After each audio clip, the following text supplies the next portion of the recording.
Buenos días, mi nombre es Lady Oviedo y el día de hoy vamos a hablarles sobre el lenguaje y los trastornos del lenguaje. Para empezar, hay que decir que el lenguaje es uno de los procesos cognitivos básicos de las personas. Son necesarios para la interacción y la comunicación humana no solamente a nivel individual y familiar, sino también en el contexto sociocultural. Es importante porque el conocimiento, la sabiduría y la cultura se transmiten fundamentalmente a través de él. Se podría decir que el lenguaje es un sistema de símbolos y reglas que nos permiten la comunicación, implica conocimientos lingüísticos o gramaticales, como por ejemplo el conocimiento de las reglas gramaticales de una lengua, y conocimientos de carácter general, como por ejemplo el conocimiento del sujeto sobre la realidad, el interlocutor o la situación comunicativa. Las principales habilidades generales del proceso psicológico del lenguaje son cuatro: escuchar, leer, hablar y escribir. Si la entrada de la información le llega al sujeto a través de la vía oral, podemos decir que escucha. Si recibe la información por la vía visual, el sujeto estaría leyendo. En ambos casos, tanto si escucha como si lee, el sujeto receptor se sitúa en los procesos de comprensión del lenguaje. Ahora, la producción del lenguaje se puede producir de manera oral cuando el sujeto emisor habla, o también de forma visual cuando la persona escribe. Hablar de trastorno del lenguaje es hablar del deterioro o desarrollo deficiente de la comprensión y utilización de un sistema de símbolos hablados, escritos u otros. Los trastornos del lenguaje se clasifican en tres tipos. El primero serían las alteraciones de tipo orgánico, que son las que presentan alteración en el sistema nervioso. En este grupo encontramos las afasias, las alexias, las agrafias. El otro tipo sería de tipo funcional, donde no hay alteración en el sistema nervioso. En este tipo encontramos trastornos como la disfasia, la dislexia, la dislalia. Y por último, las alteraciones secundarias que aparecen en otros trastornos, como en el retraso mental, el autismo, la epilepsia, entre otros. Uno de los trastornos principales del lenguaje son las afasias, que son trastornos adquiridos a través de accidentes cerebrovascular, traumatismos craneoencefálicos y tumores. Los criterios que se tienen en cuenta para la evaluación de las afasias son la articulación, es decir, si existe un déficit en la articulación, la fluidez verbal, la búsqueda de palabras, la repetición, la comprensión del lenguaje, las parafasias. En mi caso voy a hablarles sobre las afasias corticales, a las cuales pertenece la afasia de Broca, la afasia de Wernicke, la afasia de conducción, la afasia anómica, la afasia motora transcortical y la afasia sensorial transcortical y la afasia global. Este grupo de afasias se dividen en dos subgrupos, que son las afasias fluidas y las no fluidas. Dentro de las fluidas encontramos la afasia anómica, la afasia de conducción, la afasia transcortical sensorial y la afasia de Wernicke. Y dentro de las no fluidas encontramos la afasia motora transcortical, la afasia de Broca, la afasia transcortical mixta, la afasia global. Dentro de las afasias fluidas podemos decir que se caracterizan porque hay una producción del lenguaje normal, pero la comprensión del mismo es defectuosa. Las afasias no fluidas, en cambio, se caracterizan porque la fluidez verbal es reducida, pero la comprensión del lenguaje es buena. Dentro de las fluidas nos encontramos con la afasia anómica, amnésica o cortical.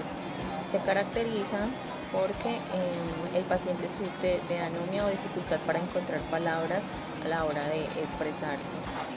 Continuando con las afasias fluidas, seguimos con la afasia de conducción.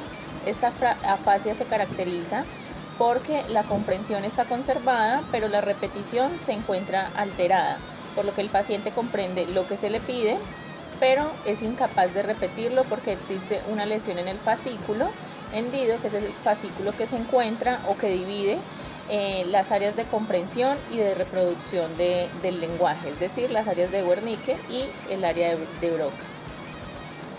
Seguidamente nos encontramos con la afasia sensorial transcortical, que tiene como característica que se parece o es similar a la afasia de Wernicke, en tanto se puede decir que el lenguaje es fluido y con dificultades en la comprensión. También presenta anomia, pero con la repetición conservada.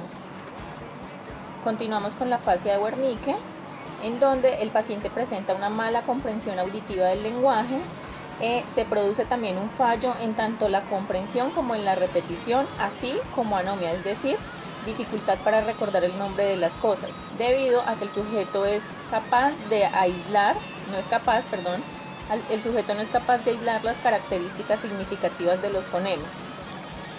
Ahora pasamos a las afasias no fluidas, que se caracterizan porque digamos que hay una dificultad en la fluidez verbal, pero se presenta una buena comprensión. En este tipo de afasias encontramos la afasia motora transcortical, que se caracteriza por una disminución excesiva de la iniciativa para conversar, aunque la comprensión, la denominación y la repetición no presenta alteraciones. La afasia de Broca es una de las afasias principales o más reconocidas. Se caracteriza porque el paciente presenta agramatismos y falta de fluidez verbal, aunque digamos que tiene buena comprensión con incapacidad para la repetición. El paciente presenta una expresión verbal monótona, telegráfica y estereotipias. Y por último, dentro del grupo de las afasias no fluidas, encontramos la afasia global o la afasia total, que se caracteriza por un bloqueo total en la articulación de las palabras y un deterioro importante en la comprensión. Además, la escritura está limitada como máximo a la firma o a la copia.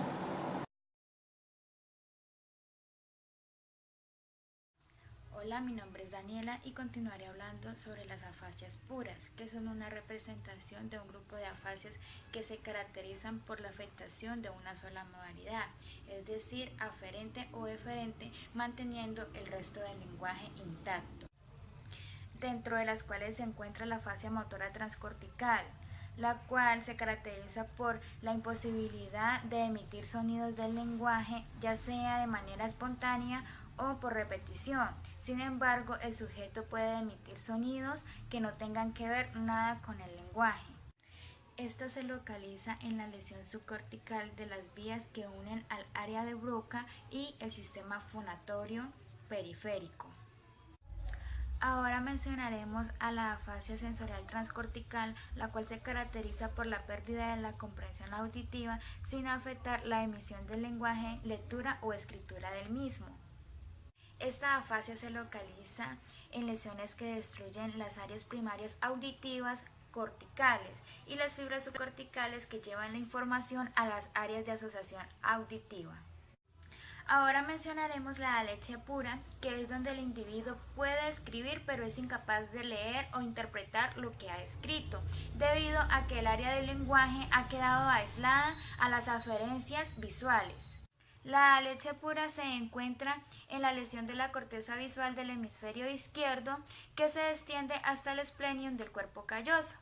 Continuaremos con la agrafia pura, la cual es una alteración severa de la escritura y el deletreo con mínima afectación en la lectura.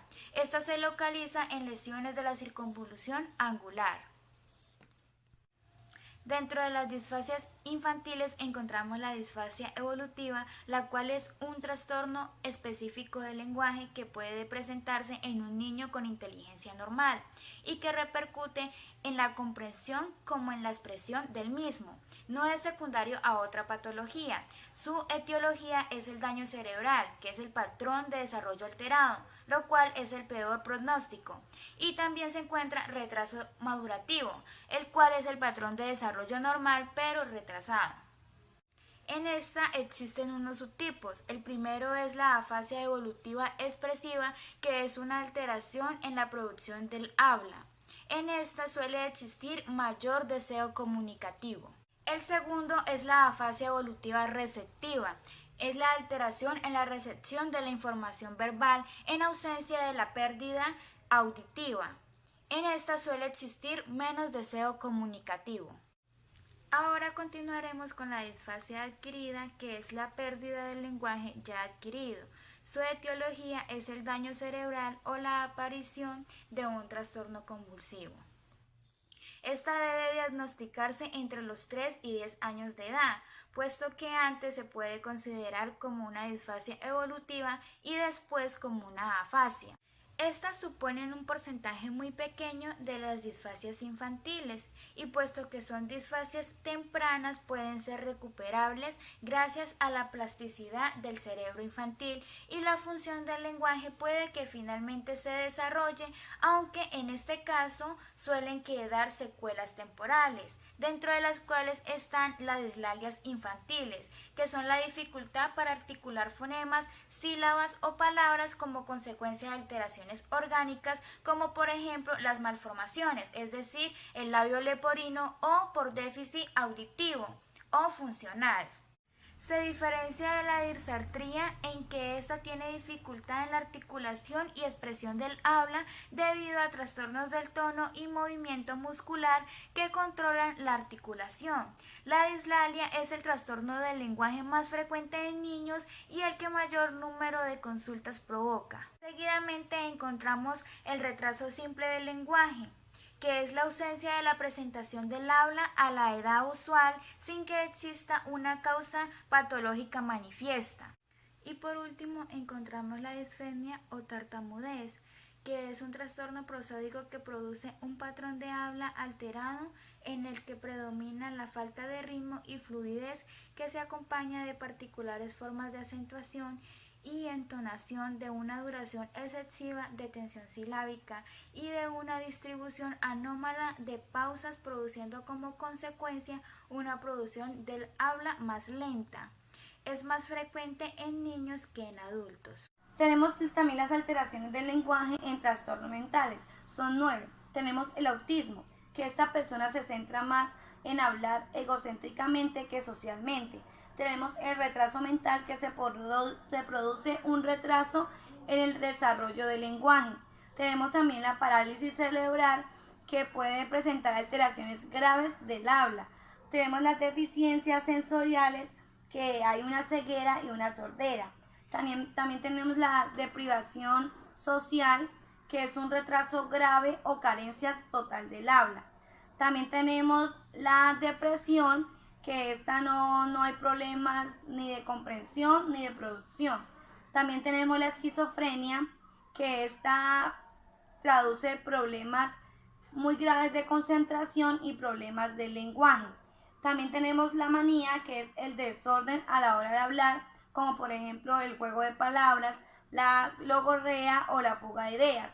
Y también tenemos la histeria de conversión, que esta se caracteriza en pacientes cuya profesión exigen el uso de la voz, como los profesores. Mi nombre es Julia Andrea Joven Zambrano, pertenezco al cuarto semestre de Psicología. Les vengo a hablar sobre un tema muy importante, que Stolnaras en 1987 nos define 4 componentes. Tenemos el componente verbal motor, que es mientras la persona habla, otras actividades provocan la aparición de la sobreactivación motora. También tenemos el componente emocional, que es la observación del comportamiento de un individuo, que nos permite observar qué tipo de emociones está experimentando. Ahí juega un papel muy importante las respuestas fisiológicas y las emociones negativas, como el miedo, la ansiedad, la vergüenza y el sentimiento de inferioridad.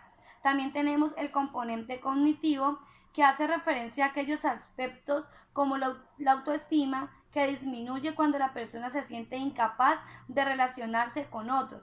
También tenemos el componente comunicativo, que es el componente interpersonal, que se caracteriza por una interacción comunicativa. También tenemos los tipos de disfemia, que según su función de la fluidez, tenemos la tónica, que ésta se manifiesta por espacios al iniciar un discurso, pero luego se puede controlar. También tenemos la clónica, que ésta se produce en pequeños espacios en la emisión de la repetición de uno o varios fonemas. También tenemos la mixta, que es la combinación entre la tónica y la clónica.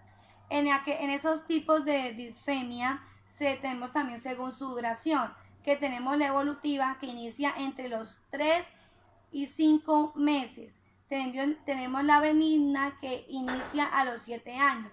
Esta dura entre 2 o 3 años. Y tenemos la persistente, que inicia entre los 3 y los 8 años.